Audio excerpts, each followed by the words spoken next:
ফেব্রুয়ারিতেই হচ্ছে জাতীয় নির্বাচন, আর এই নির্বাচনের মধ্য দিয়েই দায়িত্ব হস্তান্তর করতে চায় সরকার। রংপুরে কথা বলেছেন পররাষ্ট্র উপদেষ্টা। আর নির্বাচনের আগে ভারী অস্ত্র উদ্ধারে অভিযান চলছে বলে জানিয়েছেন স্বরাষ্ট্র উপদেষ্টা। ম্যাক্স, দেশের সবচেয়ে শক্তিশালী 52.5 এন গ্রেডের পিসিসি সিমেন্ট। দুর্যোগ মোকাবেলায় প্রস্তুত করা হচ্ছে ৫৫,০০০ স্বেচ্ছাসেবক। যে কোনো দুর্যোগে ফায়ার সার্ভিসের পাশে থাকবে তারা। রাজধানীর পূর্বাচলে ফায়ার সার্ভিসের ট্রেনিং গ্রাউন্ডে স্বেচ্ছাসেবক প্রশিক্ষণ আয়োজনে ২২ জনকে সম্মাননা দেয়া হয়। এতে অংশ নিয়ে স্বরাষ্ট্র উপদেষ্টা জানান, স্বেচ্ছাসেবকদের আরও কিছু সুযোগ সুবিধা দেওয়া যায় কিনা সে বিষয়ে ভাবছে সরকার। এ সময় তিনি বলেন, নির্বাচনের আগে ভারী অস্ত্র উদ্ধারে অভিযান চলছে।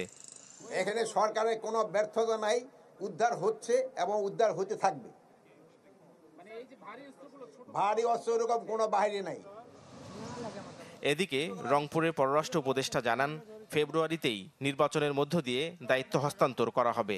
বলেন, শেখ হাসিনাকে ফেরত দিতে টালবাহানা করছে ভারত। আমরা আশা করছি যে খুব সঠিকভাবে নির্বাচন হয়ে যাবে ফেব্রুয়ারিতে, এবং আমরা নির্বাচিত প্রতিনিধিদের হাতে দেশের ভার দিয়ে আমরা সরে যাব। আমরা তো চেয়েছি যে তাকে ফেরত পাঠানো, যেহেতু উনি একজন কনভিক্টেড, কিন্তু আমরা ইতিবাচক কোনো সাড়া এখন পর্যন্ত পাইনি। এটা নিয়ে আমার মনে হয় স্পেকুলেট না করাই ভালো, দেখা যাক কি হয়।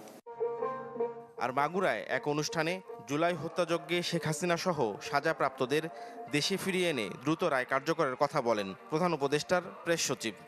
আমরা চাই যে তারা বাংলাদেশে তাদেরকে এক্সট্রাডিশন করা হোক। যে করা হলে আমরা যেটা করব যে তারা অবশ্যই তাদের অ্যাপিল করার রাইট আছে, অ্যাপিল করবেন, বাট তাদের যাতে দ্রুত রায়টা কার্যক্রম করা যায় বাংলাদেশ দেশীয় নিয়ম এবং আন্তর্জাতিক নিয়ম মেনে, সেটা আমরা করব। তিনি আরও বলেন, ফেব্রুয়ারিতেই হবে জাতীয় নির্বাচন। নাফিউল ইসলাম লিংকন, চ্যানেল 24, ঢাকা।